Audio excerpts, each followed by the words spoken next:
का सियासी सफर बारामती से शुरू हुआ और बारामती में ही खत्म हो गया।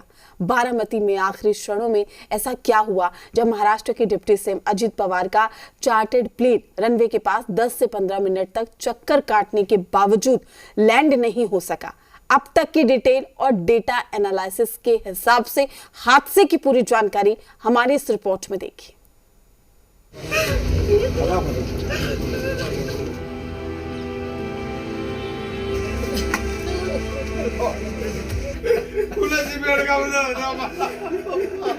जमीन पर जलता विमान, मौके पर मलबा और राख, शव पहचानना भी मुश्किल, सिर्फ टेल का टुकड़ा बचा। 7 बार के विधायक, 6 बार के उप मुख्यमंत्री और महाराष्ट्र की सियासत में अपना दबदबा, अपना अलग अंदाज रखने वाले अजित दादा की अब यही आखिरी निशानी है।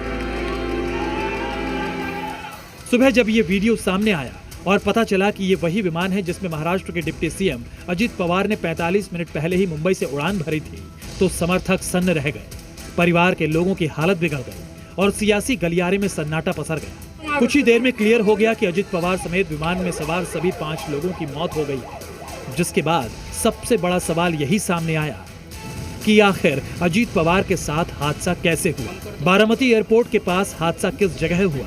रनवे के पास मौजूद होने के बावजूद प्लेन लैंड क्यों नहीं हो सका?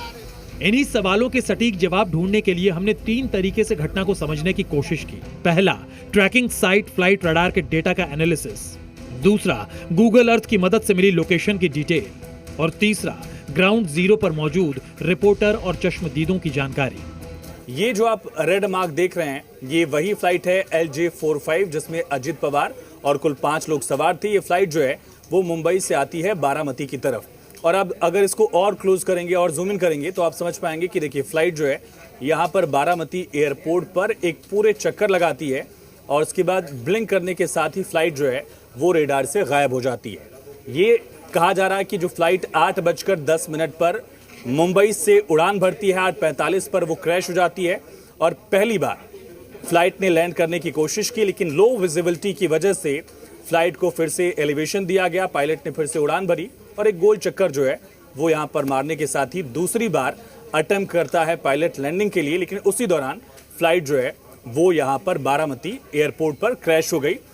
सबसे पहले आपको विमान रियल टाइम ट्रैकिंग करने वाली साइट, फ्लाइट रडार का डेटा और गूगल अर्थ से मिली डिटेल समझाते हैं। ये है बारामती का एयरपोर्ट, आप देखेंगे हिल टॉप एक तरह से ये है एयरपोर्ट और बहुत ही छोटा एयरपोर्ट है। ये इसकी एयर स्ट्रिप है और यहाँ पर इस फ्लाइट को जो है लैंड होना था। देख सकते हैं आप कुछ जो उस वक्त की गूगल अर्थ की पिक्चर्स हैं वो भी आपको नजर आएंगी। कई फ्लाइट्स जो हैं उसकी पिक्चर्स यहाँ पर नजर आ रही हैं। यहाँ से रनवे शुरू होता है और ये पूरा रनवे जो है यहाँ तक आता है और एयरपोर्ट का ये हैंगर है और यहाँ पर जो पार्किंग भी है वहाँ पर कई सारी फ्लाइट्स आप देख भी सकते हैं। लेकिन एक्सीडेंट कहाँ होता है, दिक्कत कहाँ आती है, समझिए। बारामती एयरपोर्ट के पास ये फ्लाइट पहुंच जाती है LJ45, लेकिन विजिबिलिटी नहीं थी। सुबह 8:40 का वक्त रहा होगा। विजिबिलिटी न होने की वजह से जो पायलट है वो फिर से एक चक्कर यहाँ पर मारता है, जिसको हमने फ्लाइट रेडार सिस्टम में भी समझने की कोशिश की, लेकिन दूसरी चक्कर में वो यहाँ तक पहुंच पाता, एयर स्ट्रिप तक पहुंच पाता, उससे पहले ही इस एरिया में कहीं आसपास जो है वो फ्लाइट क्रैश हो जाती है। अब इतना वक्त नहीं था, जब तक यहाँ रेस्क्यू टीम पहुंच पाती, आग बुझाने का प्रयास किया जाता, तब तक सभी लोगों की जान जा चुकी थी। हादसे के चश्मदीद ने भी बताया कि करीब 100 फीट की ऊंचाई पर विमान लहराने लगा था। इमरजेंसी कॉल करने के बाद पायलट ने विमान से पूरी तरह कंट्रोल खो दिया था और वो रनवे तक पहुंच नहीं सका। देखा कि एयरप्लेन जब नीचे आया था, ऐसा लग रहा था उसका क्रैश हो जाएगा, ऐसा हम सोच रहे थे, तभी क्रैश हो गया। हम देखे कि हमें लगा नहीं क्रैश हो गया है, लेकिन एयर ट्रैप पे उतरेगा ऐसा लगा, उतर रहा है, लेकिन क्रैश हुआ और उसके बाद स्पॉट हो गया उसका। बारामती में छोटी स्ट्रिप है, लैंडिंग सपोर्ट के लिए रनवे पर आधुनिक सुविधाएं नहीं है।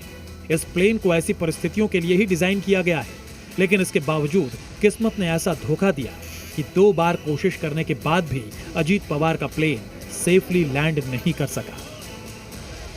ब्यूरो रिपोर्ट, जी मीडिया। यूजीसी विवाद को लेकर बड़ी खबर है। आज यूजीसी विवाद पर